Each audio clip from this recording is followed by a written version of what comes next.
तर आपण एक शिष्यवृत्तीचा मराठीचा पेपर सोडवून घेतोय आता. तर तुम्हाला माहिती आहे की मराठीचे किती प्रश्न असणार आहेत? 25 प्रश्न असणार आहेत आणि एका प्रश्नाला 2 गुण आहे. तर प्रश्न क्रमांक पहिला, तू बदामी पेढे नदीत टाकलेस, मूर्ख मुलगी. वरील वाक्यात एकूण किती विशेषणे आलेली आहेत? आता विशेषण म्हणजे काय? नामाबद्दल अधिक माहिती सांगणारा शब्द. मग आता पहा, पेढे हे नाम आहे, परंतु पेढे कसे आहेत? बदामी. आणि मुलगी हे सुद्धा नाम आहे, परंतु मुलगी कशी? मूर्ख. म्हणजे किती विशेषणं आली आहेत? 2. म्हणजे पर्याय क्रमांक 2 उत्तर आहे.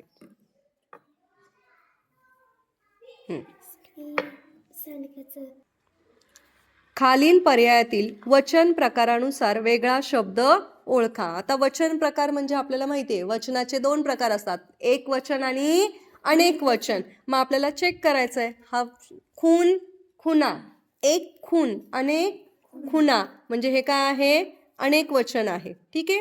एक कळ, अनेक कळा, हे सुद्धा काय आहे? अनेक वचन आहे. त्याच्यानंतर एक जखम, अनेक जखमा, म्हणजे हे सुद्धा अनेक वचन आहे. म्हणजे हे तीनही ऑप्शन कसे आहेत? अनेक वचने आहे. प्रेरणा मात्र एक वचन आहे आणि म्हणून पर्याय क्रमांक 3 उत्तर आहे.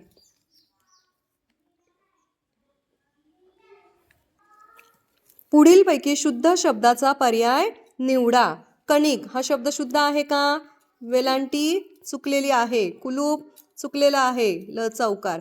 प्रतिकूल चुकलेला आहे, उकार. कोकिळ हा शब्द शुद्ध आहे. पर्याय क्रमांक 4. तिसऱ्याचं 4. खाली दिलेल्या अर्थाचा अचूक वाक्प्रचार पर्यायातून निवडा. या वाक्प्रचार निवडायचा आहे. पळून जाणे, पाठ राखणे, पाठ दाखविणे, पाठीशी घालणे, पाठ पुरवणे. पळून जाणे म्हणजे पाठ दाखविणे. चौथ्याचं पर्याय क्रमांक 2.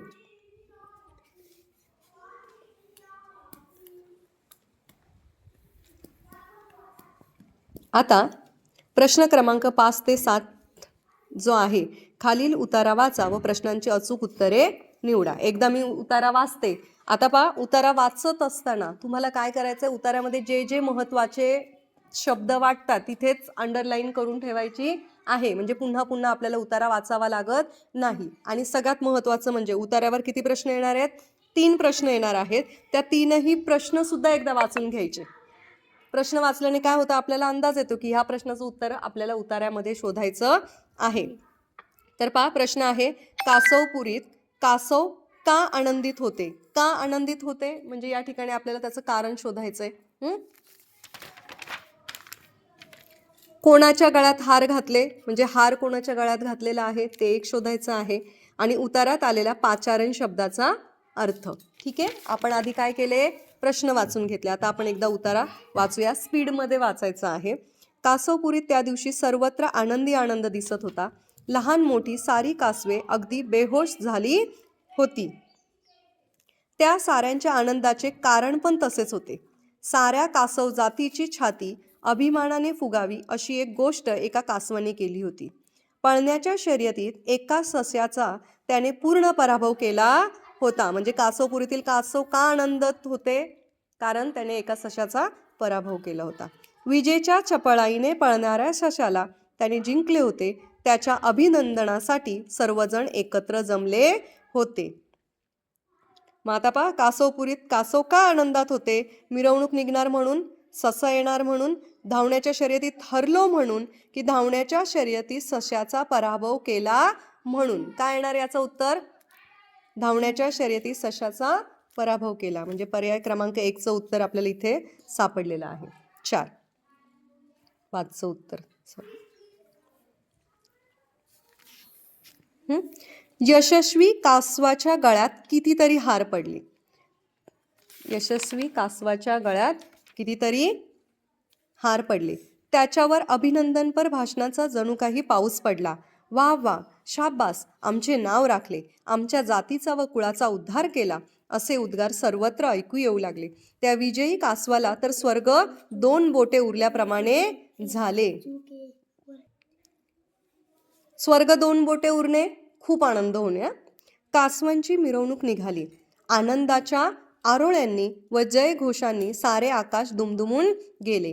त्या आवाजाचे प्रतिध्वनी जवळच असलेल्या जंगलातील सशांच्या गावापर्यंत पोहोचले.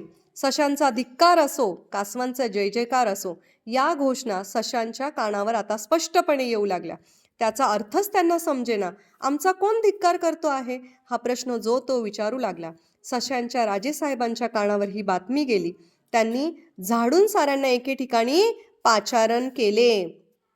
स्वतःच्या धिक्काराची बातमी ऐकून त्या सर्व सशांमध्ये एकच खळबळ माजून राहिली. कोणाच्या गळ्यात हार घातले? छोट्या कासवाच्या, सशाच्या, विजयी कासवाच्या, मोठ्या कासवाच्या. आता हार कोणाच्या गळ्यात घातलेला आहे? सशाच्या गळ्यात येईल का? ससा तर हरलाय. कासवांच्या गळ्यात येईल, बरोबर. मग छोट्या मोठ्या कासवांचं काही आलंय का इथे?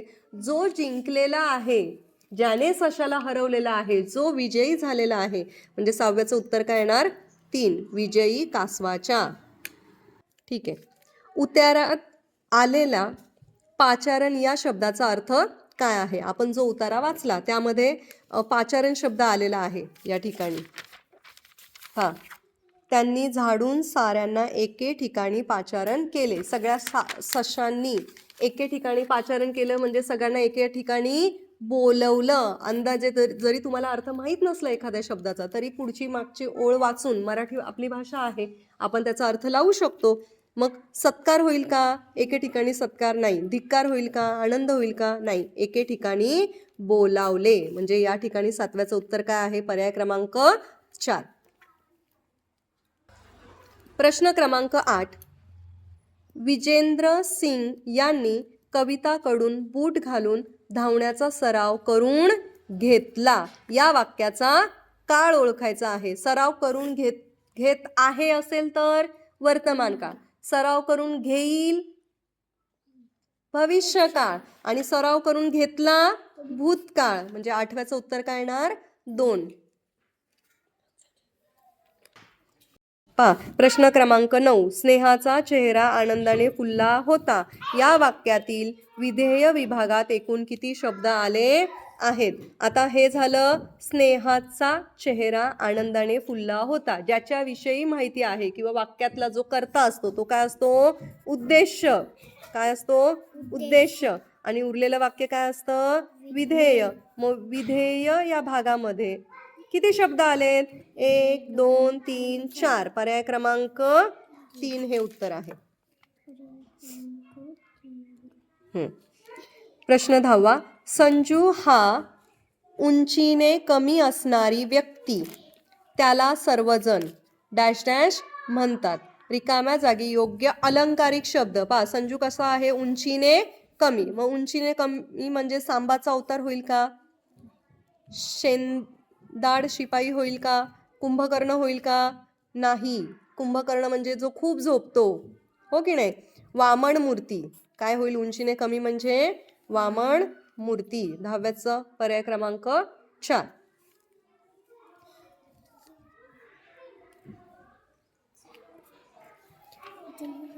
प्रश्न 10. मिनूच्या आवाजातील आर्जवामुळे काकांना गलबलून आले. अधोरेखित शब्दासाठी अचूक समानार्थी शब्द निवडा. अधोरेखित म्हणजे हा अधोरेखित आहे, आर्जव. आर्जवासाठी समानार्थी शब्द. आर्जव म्हणजे भेट आहे का? नाही. मिनूच्या आवाजातील आर्जव म्हणजे आवाजातील जो चढ उतार आहे त्याच्यामुळे काकांना गलबलून आले, म्हणजे काकांचं मन भरून आले, काकांना रडू आलं, हो की नाही? मग त्या आर्जव म्हणजे भेट होईल का? आवाजात भेट असते का? आवाजात विचारपूस आहे का? आवाजात गायन आहे का? नाही. मग काय उरला? पर्याय क्रमांक 4, विनंती. की आर्जव म्हणजे विनंती. लक्षात ठेवा शब्द. पुढे दिलेल्या चौकटीत अर्थपूर्ण शब्द तयार होण्यासाठी अनुक्रमे पर्यायातील कोणती अक्षरे येतील तो पर्याय तुम्हाला निवडायचा आहे. पणती हे पर्याय टाकून पाहू आपण. पणती, पणता होईल का? नाही. ठीक आहे. दुसरं पणजी होईल, पंती होईल, पंतू होईल, आणि पंजा होईल. होईल की नाही? म्हणजे पर्याय क्रमांक 2. किती सोपं आहे. ऑप्शन मधून फक्त पाहायचं होतं, ते सुद्धा तुमचं जर चुकतंय.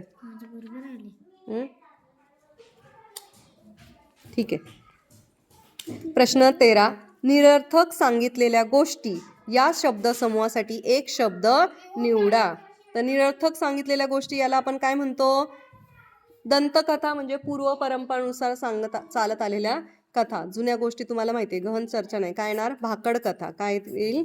भाकड कथा. खालील वाक्यात कोणते विरामचिन्ह द्यायचे राहिले आहे? अरे रे, पण असं रस्त्याला घाबरून कसं चालेल? बाहेर तर जावंच लागतं ना. जावंच लागतं ना. कोणतं विरामचिन्ह द्यावं लागेल? अरे रे. इथे काही शब्दच दिलेला नाही, मग इथे काही येईल का? नाही. पण असं रस्त्याला घाबरून कसं चालेल? ठीक आहे, बाहेर तर जावंच लागेल ना. आता इथे दुहेरी अवतरण चिन्ह आहे, परंतु इथे वाक्य पूर्ण केलं का? नाही. म्हणजे इथे कोणतं विरामचिन्ह बाकी आहे? ठीक आहे, तर पहा, अरे रे इथे उद्गारवाचक चिन्ह आलंय, बरोबर आहे. इथे त्यांनी एक शब्द दिले. ऍक्च्युली हा प्रश्नच चुकीचा आहे. तर रस्त्याला घाबरून कसं चालेल, इथे काय येणार? प्रश्नचिन्ह. बाहेर तर जावंच लागतं ना. आता हे साधं विधान आहे, विधानाच्या शेवटी काय आला पाहिजे? पूर्णविराम, म्हणजे 14व्याचं 1. पुढे इथे एक म्हण आहे, खालील अक्षरे जुळवून तयार होणाऱ्या म्हणीचा अचूक अर्थ निवडा. ठीक आहे.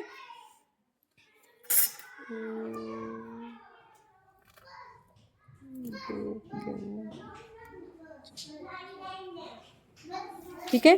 कामे पुष्कळ त्या मानाने वेळ कमी, जोखमीचे काम करायला कोणीच तयार नसतो, पुढारपणा करणे आणि जबाबदारी पत्करून काम करणे. ऍक्च्युली हा सुद्धा प्रश्न गळ्यात घंटा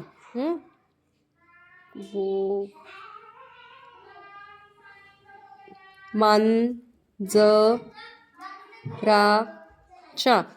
कोणती म्हण आहे?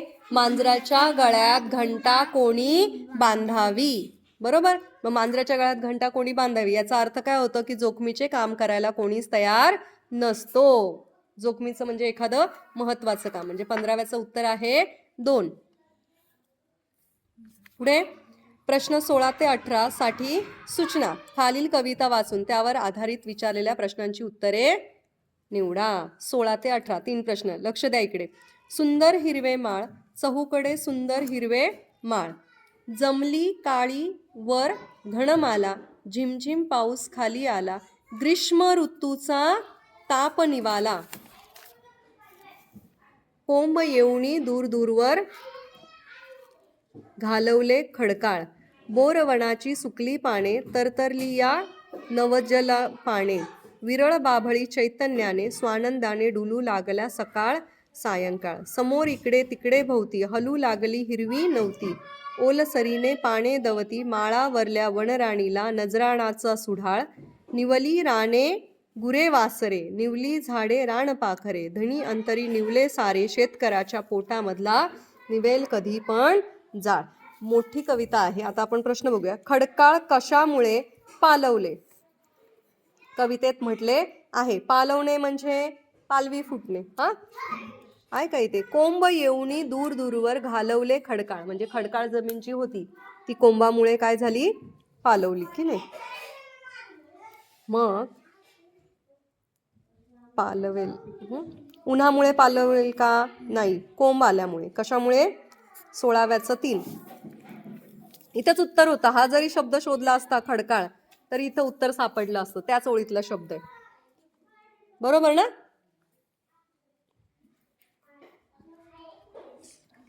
सोळाव्याचं 3. पुढे काय काय शांत झाले असे कवीने म्हटले आहे. शांत होणे पहा इथे म्हटले निवली. निवली म्हणजे शांतच होणे. राणे गुरे वासरे, झाडे रानपाखरे, धणी अंतरी निवले सारे. गुरे वासरे, रानपाखरे, झाडे अ ब क आणि बोरवणी, धणी अंतरी निवले सारे. बोरवणी हा शब्द आलाय का इथे? नाही. म्हणजे पर्याय क्रमांक अ ब आणि क बरोबर आहे. 17व्याचं 3.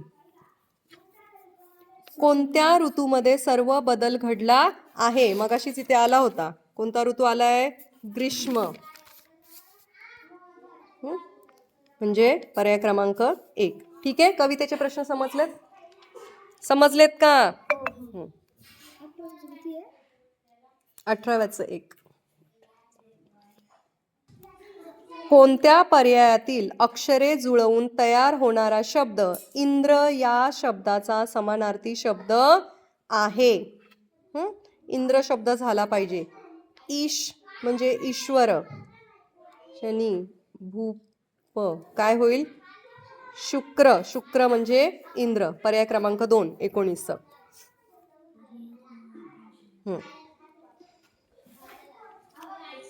पर्यायातील विसंगत पद ओळखा. छावा. छावा कोणाचा? सिंहाचा. किरडू. किरडू करडू पाहिजे इथं. शेळीचे. शावक आणि कोंबडी. आता इथे कोंबडीच दिली आहे. कोंबडीचं पिल्लू दिलं का? नाही. म्हणजे हा शब्द काय आहे? विसंगत आहे.